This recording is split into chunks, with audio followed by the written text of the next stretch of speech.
You're in the right place at the right time with the right organization. So congratulations. Okay, for those who have not either read Rich Dad, Poor Dad or The Business of the 21st Century, let's give a little bit of my background. My name is Robert Kiyosaki. It sounds like Kawasaki. I wish it was Kawasaki. I'd be some worthless playboy in Tokyo, spending daddy's money.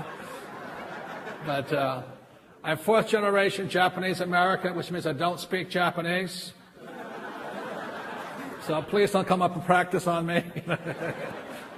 Anyway, so I was born in Hawaii, and my father, the story of Rich Dad, Poor Dad, the true story, my dad, my real dad, was the head of education for the state. Very good man. For a Japanese, he was fairly tall. He was 6'4". I'm the smallest in my family. And my dad was a PhD. He graduated from university in less than 2 years and went on to Stanford, Northwestern, and University of Chicago. But I call him my poor dad very simply because he was a hard-working man, but no matter how hard he worked, he never got ahead. How many people have parents like that? Yeah. And one of the reasons for that is because our schools have no financial education. Our schools just tell you to go to school and work for money. So you work for guys like me. Okay. Nothing wrong with it, but I don't pay much. But anyway, that was my poor dad. My rich dad was my best friend's father, and we lived in a little town called Hilo, Hawaii, and there was not much to do there. So starting at the age of 9, I used to go to my rich dad's office, and he would teach me about business.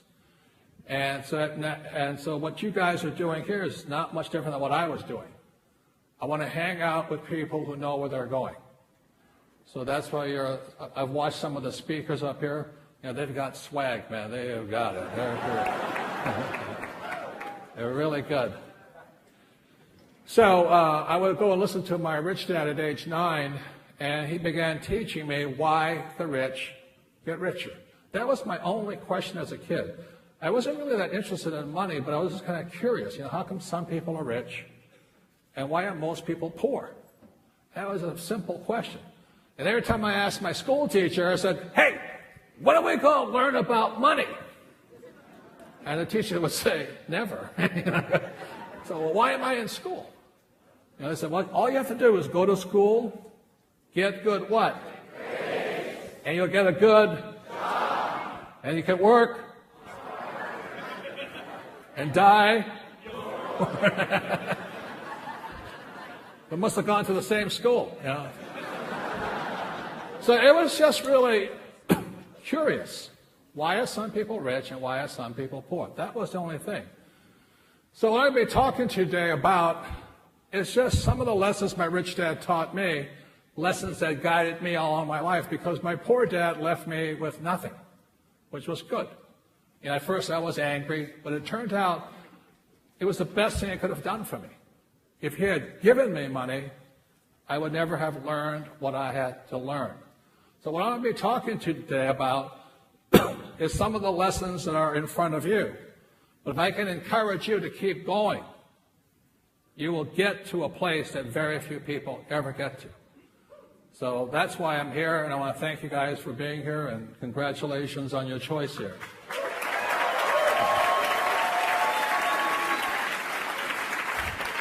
So I'm going to talk about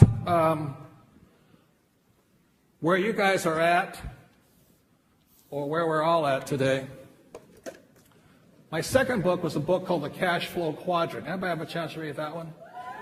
Yeah. I think it's possibly my most important book because it gives people a chance to figure out where they are. So when I was about 9 or 10 years old, my rich dad would just simply draw this diagram here, and he would say E, S, B, I.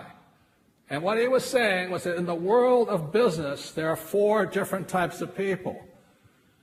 E stands for employee, S stands for small business, self-employed, or specialists like doctors and lawyers. B stands for big business, 500 employees or more. And I stands for investor. And when I talk about investor, I don't mean a passive investor. I don't mean one of these guys with a 401k full of junk. I'm talking about active investors. Most of these guys here are passive. So the reason where you're sitting today, for some of you maybe your first time been to an event like this, is that when you say to a child, go to school and get a job, they're being brainwashed or programmed to be an employee. So when I was 9 years old, and when I understood this, every time the teacher said to me, he says, Robert, because I was having trouble in school, here's my old man, the head of a school system, and I'm flunking out, having a bad time. He said, but Robert, you're flunking out. I said, yeah. You know what I flunked out on? Writing. And today my book has sold more books than most people will ever see.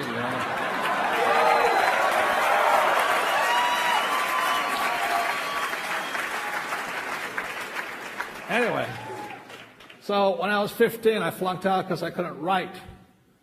So the teacher says to me, Robert, guess what? If you don't graduate, you won't get a job. I said, oh, that's good. Thank you.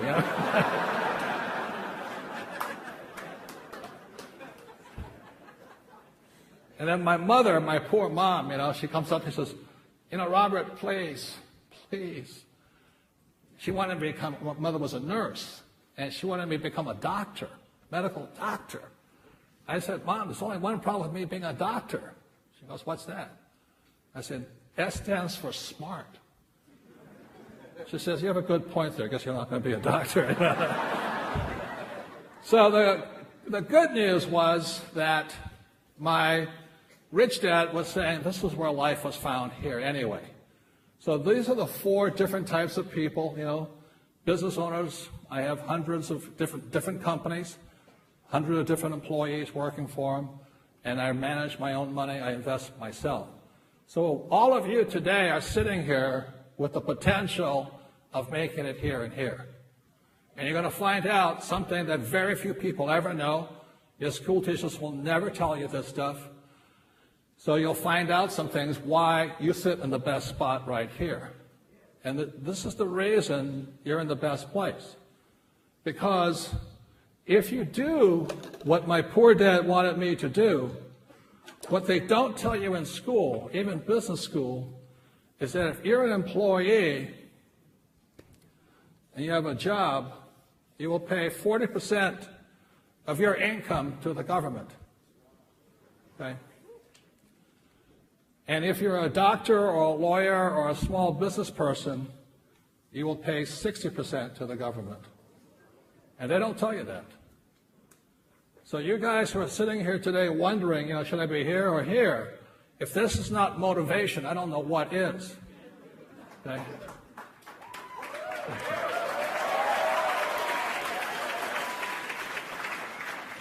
Worst of all, if you live in the Communist Republic of California,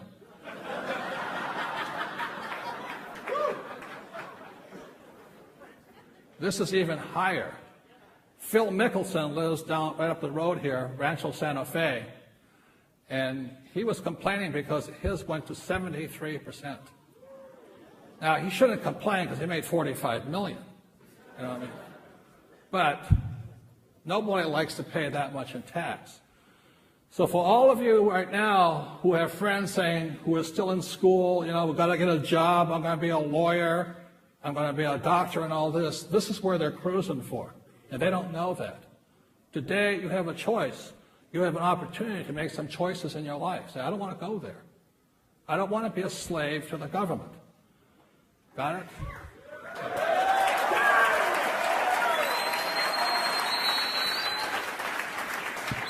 Now, I know there are some communists out there who are saying, well, these guys are cheats.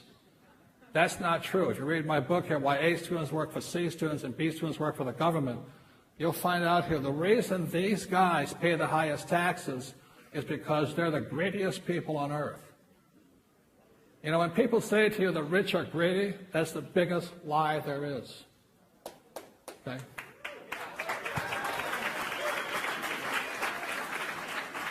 So what I cover in my book, Why A Students, is to be over here, you have to be very generous to get those tax breaks. The reason I have tax breaks over here is because I don't have a job, I create jobs.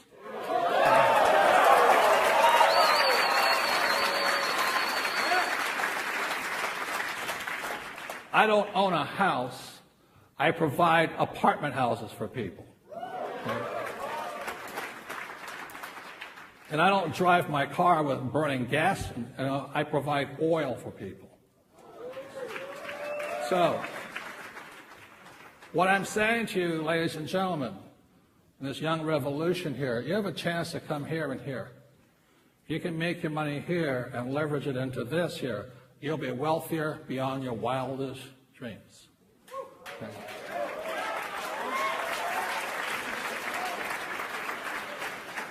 So what I'm going to be talking about today is how not to fall into this trap. So how many people have friends who are still in school hoping to find a high-paying job? You know what they are? Losers. You know what I mean? They're breaking.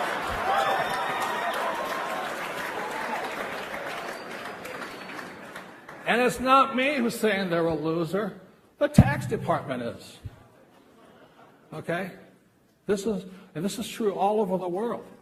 But they don't tell you that in school because they want you to have a job and work for these guys here. So these guys here, the Bs, they pay 20% in tax. That's huge.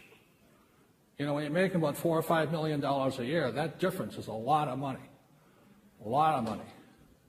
And over here, zero.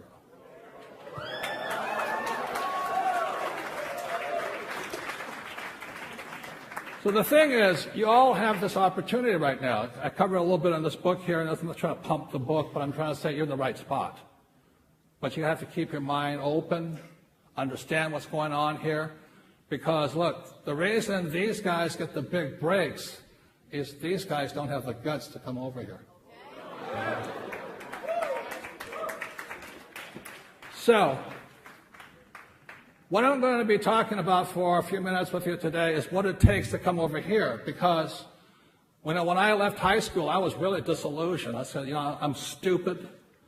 I had flunked out of high school twice, both times because I can't write, ironically.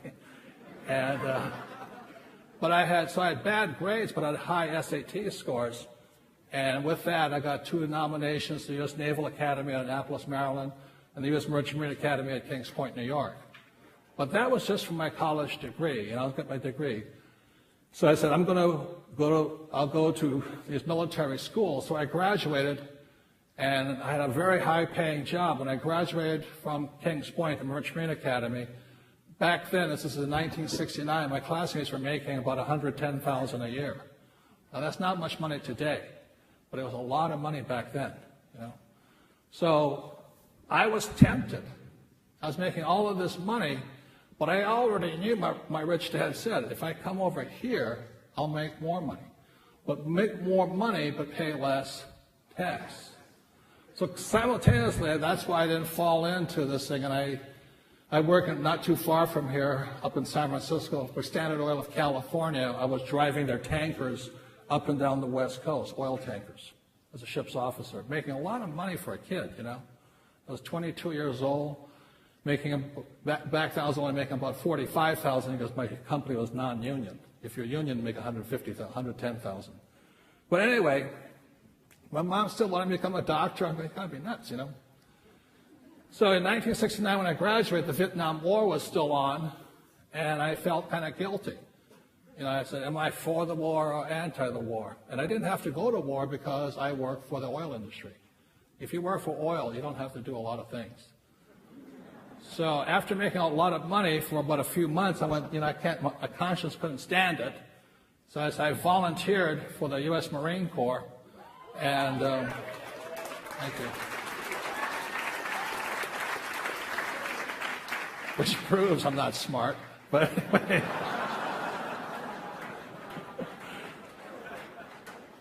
And then I went to flight school in Pensacola, Florida, and the war was winding down. It took me about 2 years to get my wings. And I said, what's the fastest way to Vietnam?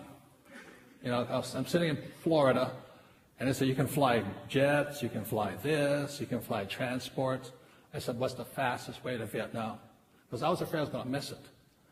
And they said, helicopter gunships. I said, oh, why? He says, you're an idiot, because they're dying. That's why.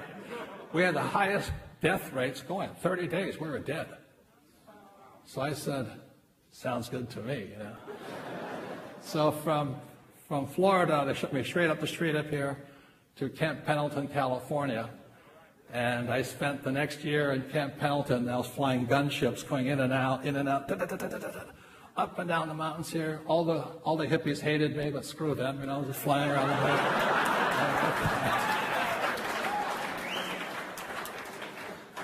And after a year, straight to Vietnam, and it was the best experience of my life, you know. I was looking at the aircraft carriers out here. I was on the aircraft carriers, and we flew strikes into Vietnam. And I went down 3 times, and I tell you what, you don't need coffee for a while. I mean, it's... But it was, you know, I didn't come back all screwed up. I came back effed up, you know. I was like...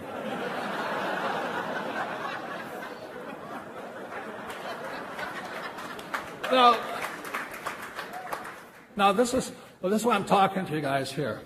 By the time I came back from Vietnam, I couldn't go back here. You know, I was thinking, if they can't kill me here, they can't kill me here, you know what I mean? And I had this kind of effed attitude, you know, so I went into business. And that's why I became an entrepreneur. That's what you have an opportunity to do too. But it's going to take guts. It's going to take hard work. It's not easy. The trouble with these these people over here, I still am a Marine, you know, you can tell my language. Is these guys here need a frickin' paycheck. You know, they cannot survive without a paycheck or mommy and daddy's allowance. That's why they don't make it over here. So the challenge for all of you, you sit on the biggest opportunity possibly in a life. I mean, BK has produced one of the best companies I've ever seen.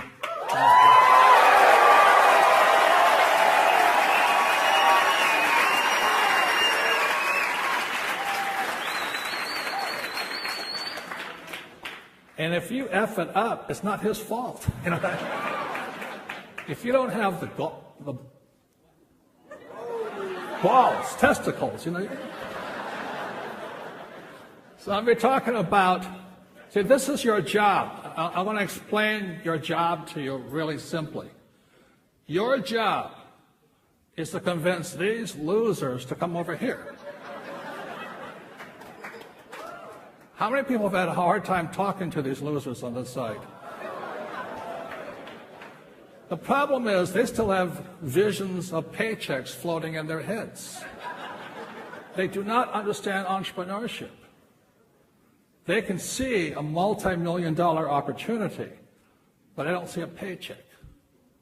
That's why they're hosed. Does that make sense, you guys here?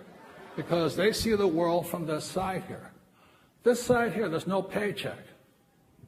There's only extreme wealth and no taxes.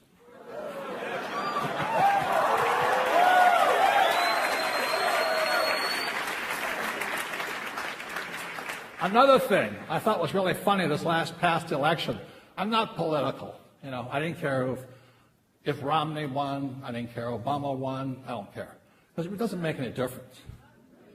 Because these guys run the show anyway. Right? But what I thought was really funny was that Obama is happy because I think he made $3 million and he paid 24% in tax or something. Loser, I'm like...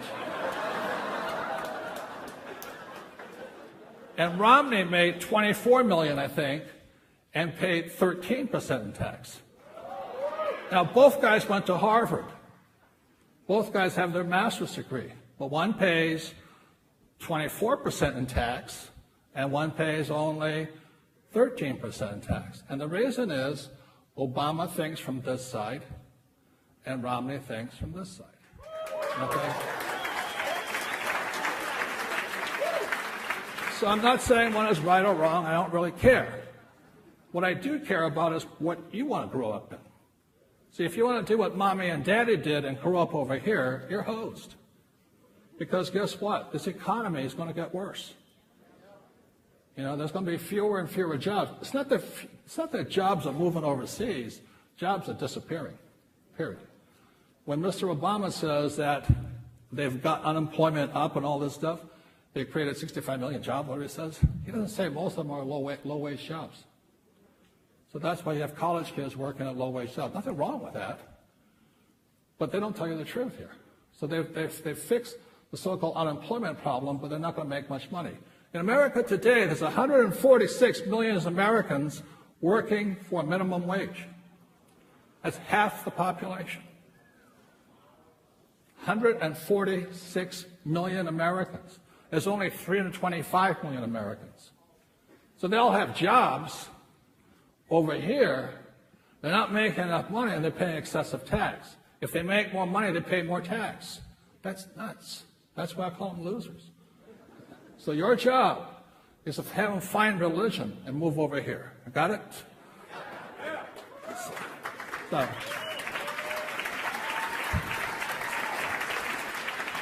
So I'm going to talk about four lessons I've learned along the way. Just four. Okay? And hopefully they'll guide you over to the other side, or we can help others guide over to the other side. Lesson number one. The word is fail. Okay? Most people on this side are taught that to fail is bad. That's why they're losers. Look, if you don't make mistakes, you don't learn. If you don't fail, you don't succeed. So in school, they're still teaching kids, don't make mistakes. You know how stupid that is?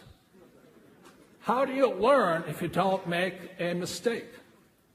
And the more mistakes you make, the smarter you get. And the reason I know that very well is my poor dad, great man, like I said, PhD. I stood for poor, helpless, and desperate. But anyway,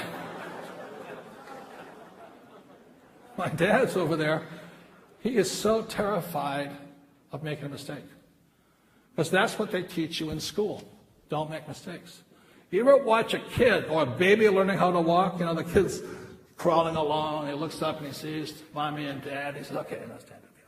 And the kid stands up like this and falls down. Parents don't go over there and beat the shit out of the kid. You stupid kid.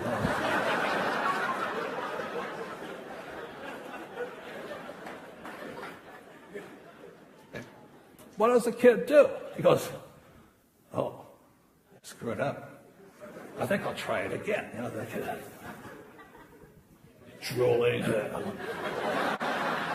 Pampers are loaded. You know, like this. Boom, falls down. He doesn't go, oh, I'm a failure. They teach you that in school, though.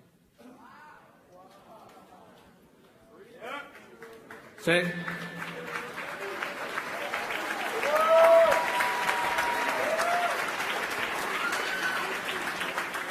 My friend had a huge fight just a few months ago in our school system. I live in Arizona now, and he had a huge fight with him.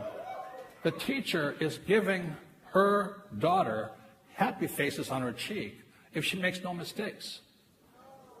And my friend went in there and says, hey, don't you teach that bullshit to my kid, you know? I want my kid to fail. So, what I'm saying to you here is this. When you're talking to these guys on this side, you have ringing in their little ears. What if I fail?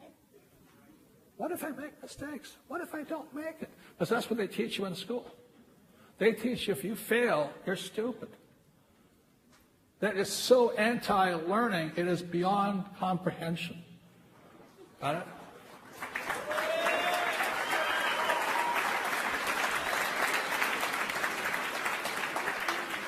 When I was in flight school up here at Camp Pendleton, We used to fly, and I thought I was a pretty good pilot, but every single day we had a minimum of 4 emergencies.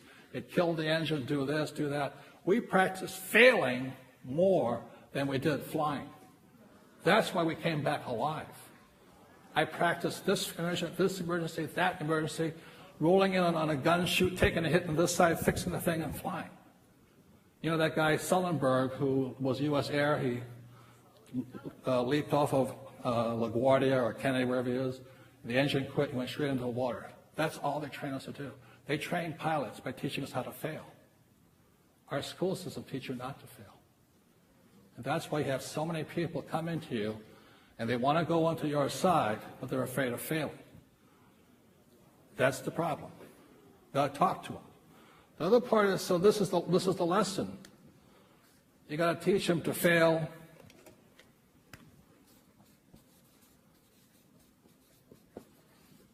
faster. When I was talking to BK the other night, he's created a system that allows you to fail faster.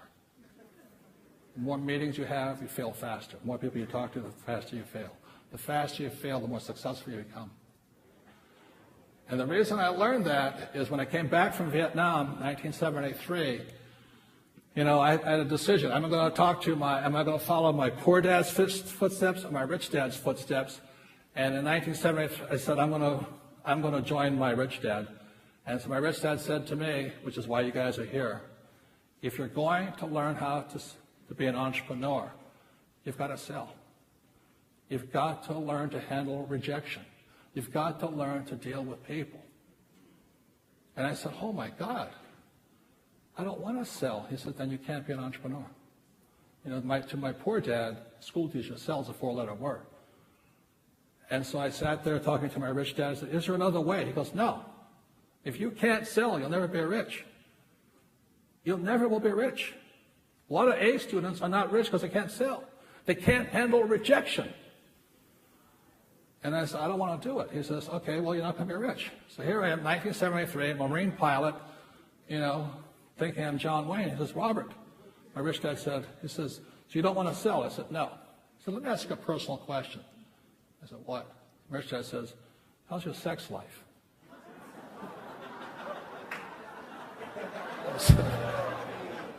I said, pretty bad. He says, because you can't sell.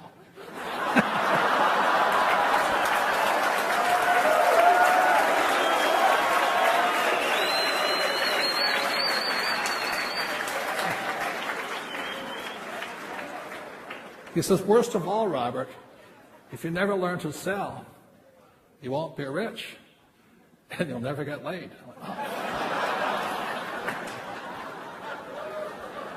So it's one of those life-changing moments, You go, it wasn't the rich, it was never getting laid. I said, I gotta go. Because I was one of these guys, I was like, I'd be the guy at the bar, John Wayne, pilot's outfit on, thinking I'm, Tom Cruise or something. But I'm so scared, I can't even walk up to the girl. I'm looking good and going home alone, So with that, my rich dad says, you'll learn to sell. So I said, okay. So that's why I got out of the Marine Corps in 1974, and I got hired by 2 companies, IBM and Xerox. And both had sales training programs. I took Xerox. And so I went to Xerox. I went to the best sales school in Virginia, all this, to bring back to Hawaii. And I started to fail. And I failed because I'm still too afraid. And I fail. So they sent me back to school again. More training, but I still fail because I'm still too afraid. And I'm sitting there going, holy Christ. And what my rich dad said to me, he says, Robert, how many sales calls do you make a day? I said, 3. He says, you have to fail faster. And this is the key to success. Fail faster. So he said to me, he says, you've got to get your sales calls up to at least 30 a day. He says, you're 30. I said, how am I going to do it? He says, think, go ahead. So I went to work for a nonprofit at night. So I worked for Xerox, and I make maybe 3 sales calls a day. And at night, from 7 to 10, I would sit there dialing for dollars. Somebody told me they worked for a phone bank and all that. That's good training. So I set a goal every night. I was going to make 30 calls a night. Now, I failed just as much. But ironically, my money went up. I started doing better at work, at Xerox. So the more you fail, the more successful you become. Everybody got that? Hello? So turn to your partner and say, fail faster.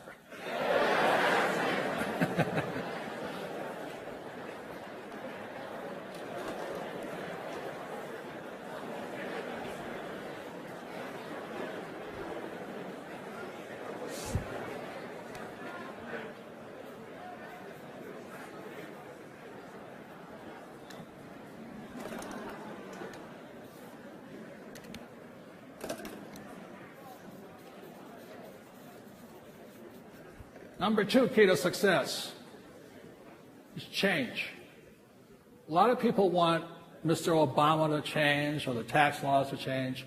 But one of the things I found out along my life was that I had to change faster. And one of the reasons I support network marketing, Success Magazine, all they do, is because this organization is into personal development. Many people want the world to change, but you've got to change yourself first. Okay? If you will focus on changing yourself first, rather than blaming the world for your incompetence, you have a better chance of making it. So change first. Just last week, my wife Kim and I we're 7 days on a ranch in Texas on personal development ourselves. If I want to change the world, I change me. Okay?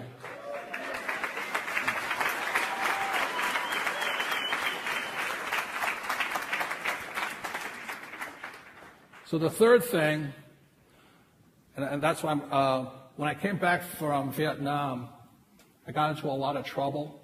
I was in Hawaii. They stationed me back in Hawaii at Marine Corps Air Station Kaneohe Bay. I had one more year on my contract. And I thought I was John Wayne. And the problem I had was because I was so cocky, I got into a lot of trouble. And in my trouble, I mean, they have no sense of humor, you know what I mean? Just because I was flying drunk is no big deal, you know? I was machine gunning animals out of my helicopter. So when they caught me,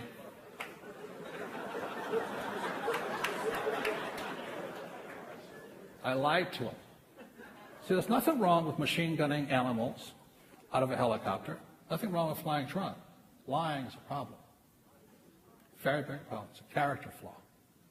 So here I'm going to be court-martialed. I'm sitting there. It's a true story. I hate to tell you it's true, but it's true. And I was going to get court-martialed, and I was going to beat the charges. And a friend of mine says, that's the problem with you. If you beat the charges, you're still a liar. So with that, I went to a personal development workshop. Back then it was called EST, E-S-T. Today it's called Landmark and stuff like this. There's also Tony Robbins and these guys. You know. So Tony used to be a partner of mine back in the 80s. Because I'm so much into personal development. If you can walk on fire with Tony, you can change anything. So I went to this program called EST, and I found out what a liar I was. I went, holy mackerel. I've been lying most of my life, you know. So with that change, I came back in. I called the prosecutor up. I'm up on charges in Hawaii, you know, for flying, shooting, drinking. And I said, Captain Abrams, the guy's trying to send me to jail. He says, yes. I said, I'm coming in to tell you the truth. He goes, really? I said, yeah, I'm going to tell you the truth. He said, are you nuts? Crazy. So I went all the way back to Kaneohe Marine Corps Air Station. He sat me down, put up a court reporter, and I told the guy the truth, the whole truth, and nothing but the truth. I said,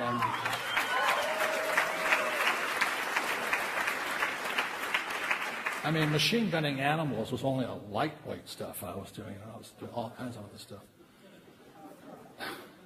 At the end of it, I think I lost 30 pounds, you know, like, because I'd been lying so much. And they said, I looked at the captain, I said, I guess I'm going to jail, right? And the captain said, no. Thank you for telling the truth.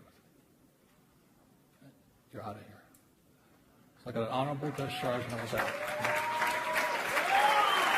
So,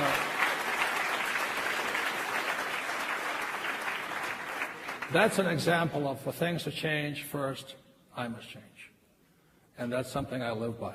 So you guys are in a very important organization here because they're very much into personal development.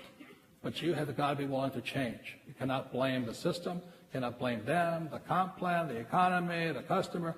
It's only you. Everybody got that? Yes. Congratulations. Okay. Number 3.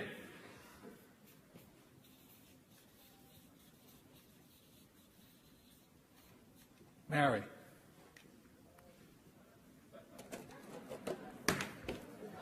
Oh.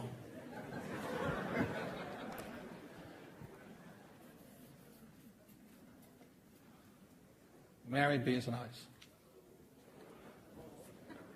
Don't make the mistake of marrying somebody on this side here.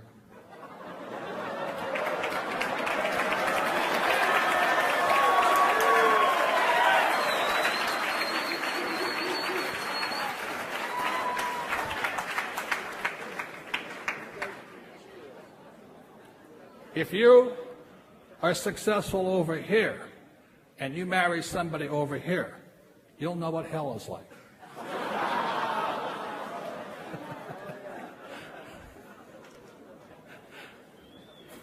So I want to bring up for you right now is my sweetheart. She's the author of the book here, Rich Woman. And it's my wife, Kim Kiyosaki.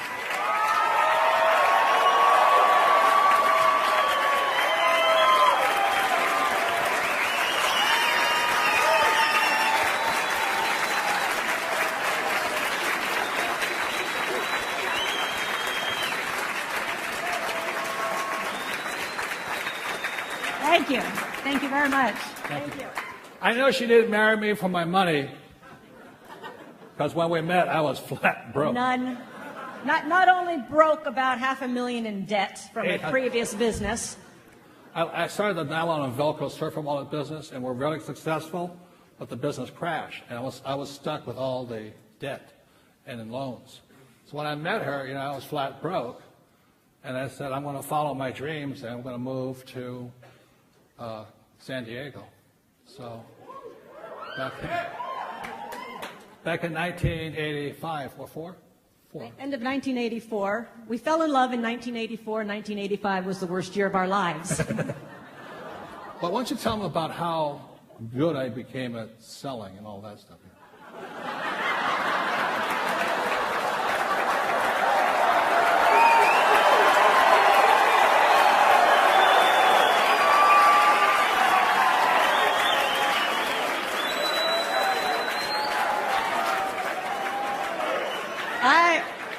I would say this. I just want to let you know, my rich dad was right,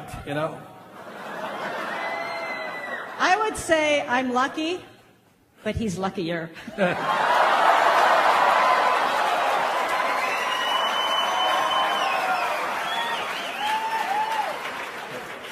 How many times did you turn me down? You asked me out for 6 months. She said no for 6 frickin' months. If I hadn't gone through what I'm encouraging you guys to go through, rejection, pain, misery, humiliation, But it was worth it. Yeah. I saw her. She was living in Honolulu. I was living in Honolulu. I saw her. I thought, God has been good, and all this stuff. So I went to ask her out, and she said, no.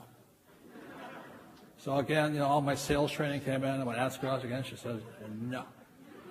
I asked her again, no. 6 months of misery. Well, what happened finally? Obviously. No, finally, he would send me cards, he'd send me postcards, he'd send me flowers, he'd send me balloons. Yeah, I was changing fast, wasn't I? Yeah, and he was failing fast. It was changing. I tried begging, baby, please, didn't work. Try something else, So when you guys are out there showing the business plan, be flexible, change, quick, say it differently. Okay? Keep going. So finally one night I'm like, oh, maybe if I just say yes, then he'll go away. So I said yes. And I pull up to your apartment on the beach. And previous to that, he had asked my best friend at the time, who happened to be an old girlfriend of his. Wait. The plot thickens. Let me explain here, okay, guys, here. When I said change, I mean, obviously this direct frontal assault is not working. So I just said, I think I'll do some market research.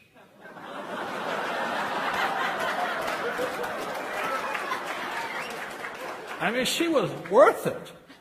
I went, holy mackerel. Look at those legs. I said, that's it, man. So what I did was I called around and said, her name was Kim Meyer at the time.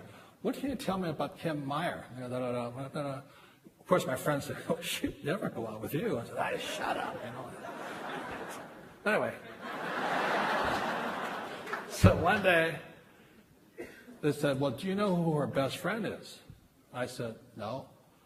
And my friend said, she's your old girlfriend. I said, not really religious, but I dropped to my knees and said, thank you, Jesus. I appreciate this and all this stuff. So I called my old girlfriend up, and she says, you scumbag, what do you want? And she told you said, what is Kim like? And he says, oh, she likes walks. Well, what I didn't like is in Hawaii especially, the guys would go, oh, let's go out, let's go to the outer island. Okay, we're in Honolulu. Let's go to Maui. Let's go to Kauai. And we all know what that means, right? Yes. One hotel room. Yes. How many guys have tried that approach? So Karen says, oh, she just loves walks on the beach and champagne. That's her favorite thing. So I went, all she likes is champagne and walks on the beach? I said, man, that's good. That's cheap. I can handle that.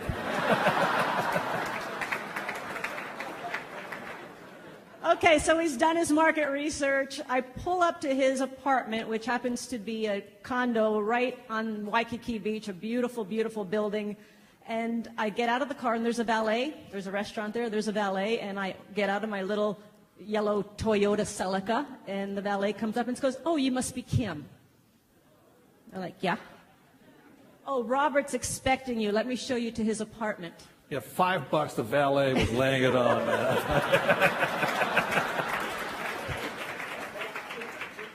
So we go up to his apartment, we talk a little bit, and then we go down to the restaurant, which is the nicest restaurant in all of Waikiki, right on the beach. And we get there, and the maitre d' says, oh, Mr. Kiyosaki, we have your table right by the beach ready for you. And the champagne is chilling. Okay, making notes. That's good, like that. Okay, it was $25 for the champagne. That was it, man. Well, this was back in '84. And then I tell the truth here. The maitre d' in the middle of it, we're talking, and the maitre d' says, oh, Mr. Kiyosaki, it's such a lovely evening. Why don't you and your date take your champagne and go for a nice walk on the... Ka-ching! Score!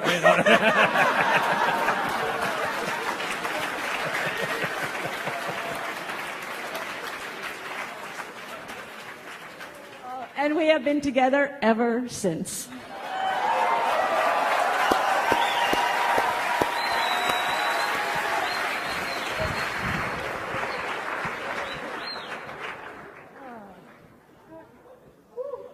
So I just want to take a very quick moment. I just want to acknowledge, number one, I'm so thrilled to see so many women here today. Yeah. I mean, I really believe you guys can start the women's revolution, no doubt.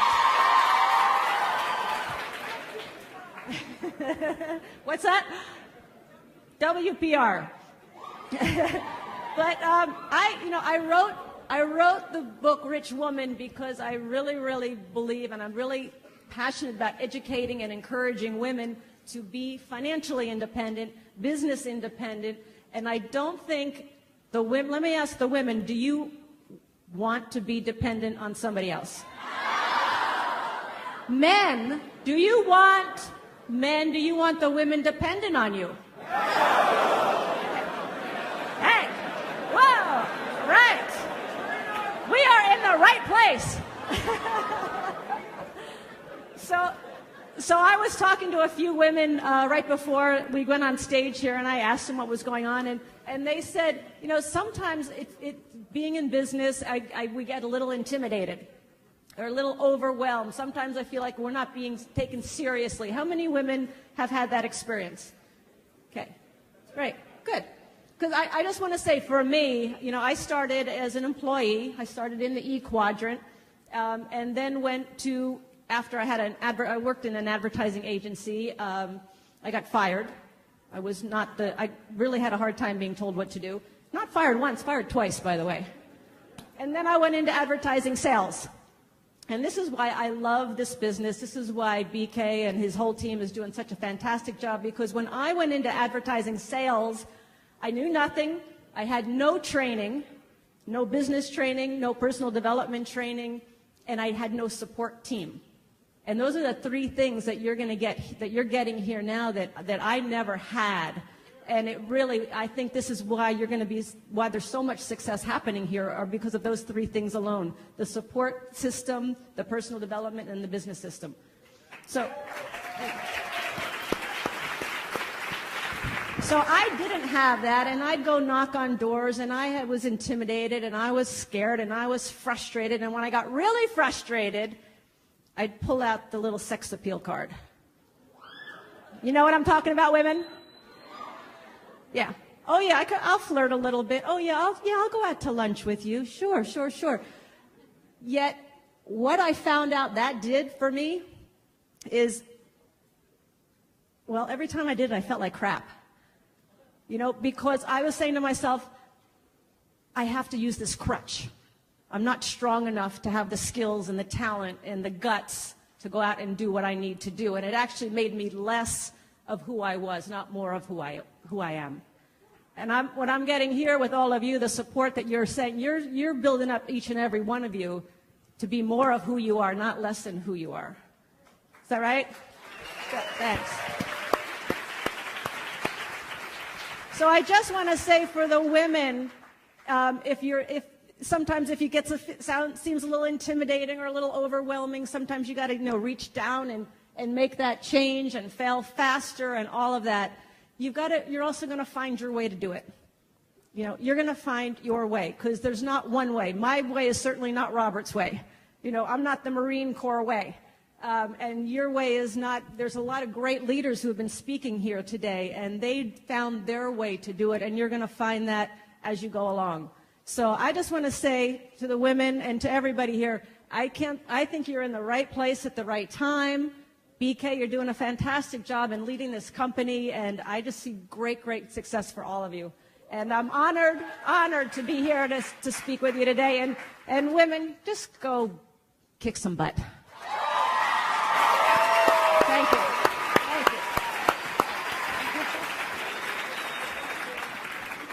you. Big hand for Kim, please. And yes, he is a good salesman.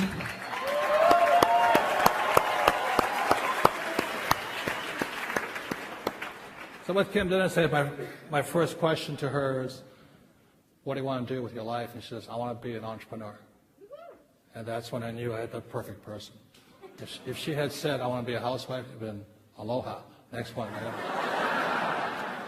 It was so much fun, because I didn't have any money when we met, because I lost my first business. But didn't stop her. She and I moved here to San Diego with nothing. We were homeless up on Del Mar Beach for about a week. But we kept going. She didn't quit on me. And then by 1984, 1986, we got married, and we honeymooned right here next door to this hotel. So I love this place.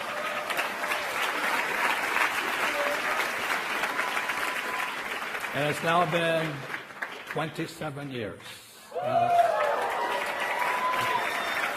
So the final word is this.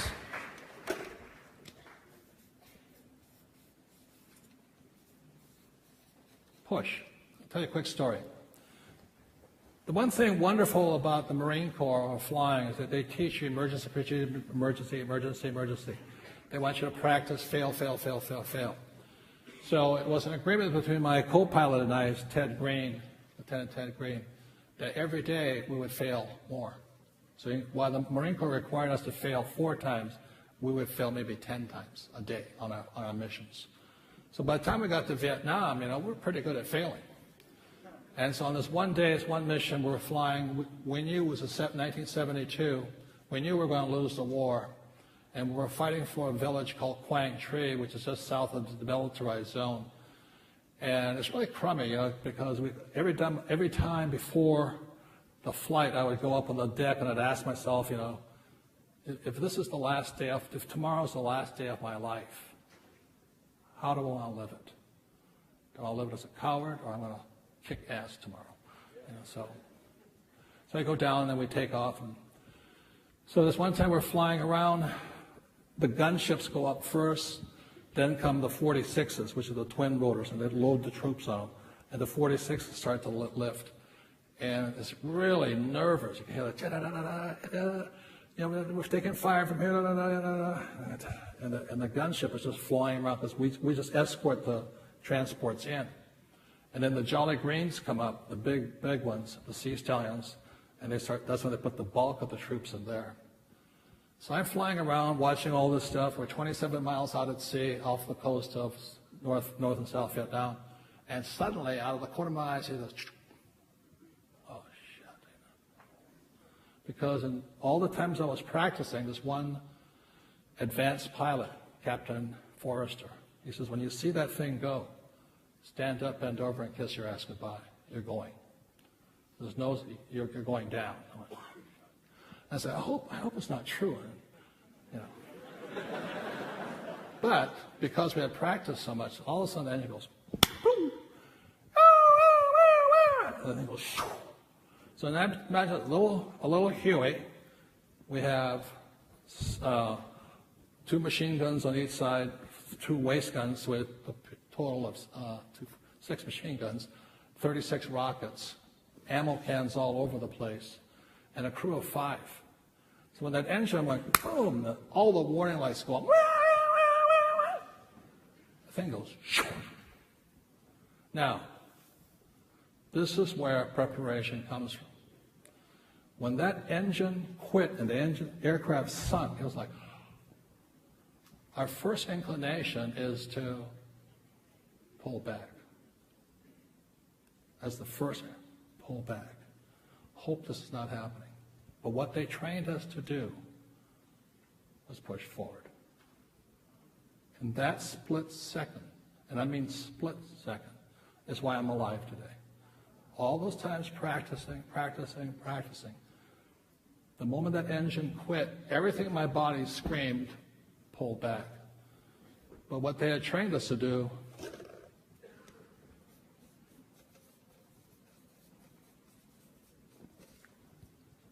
push forward. That's my way of saying is, ladies and gentlemen, when doubt and fear and wondering, am I in the right place at the right time, that's signaling you're pulling back. Always remember, push forward. Call for help, ask somebody. What they said was, the engine quit, and up until that moment, they said I sounded like John Wayne. The moment the engine quit, I sounded like soprano, Hi, Mayday. Going down. Thought I had a sex change up there or something. But I still pushed forward. I held the thing forward. And pilots call it looking at the eyes of death, because I'm now looking straight down at the water coming up, and I'm going, jettison the guns, so they're throwing the machine guns off the side, kicking the rockets out, throwing the ammo cans out, doors are coming off, and we're coming down at high speed, and just guiding it. I'm watching, I'm marrying my needles, This hole, I can see the water coming up. At the last minute, pull back. Very gently. The aircraft comes like this, straight for the water, and goes, and just glides. To this day, I can still see the glide.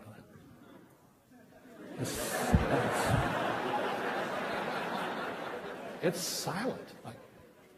And all I'm saying to myself is, holy shit.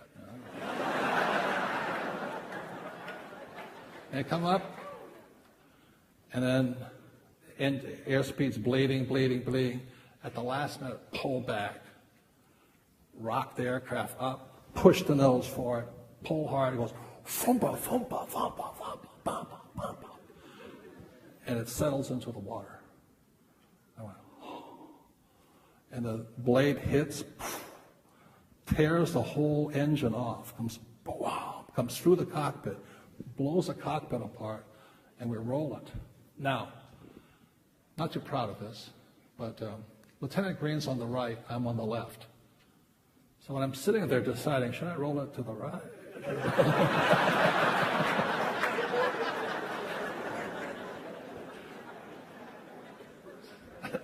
I rolled it to the right.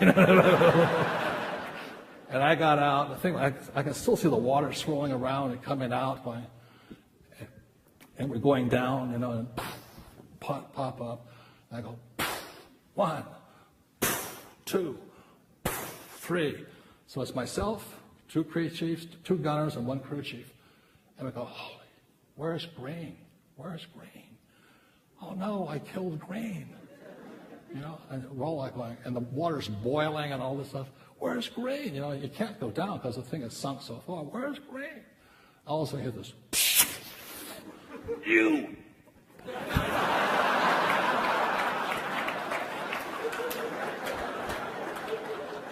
And I'm hugging him. Anyway, ladies and gentlemen, we're alive today. So always remember this. When in doubt, push forward. Thank you very much, you guys.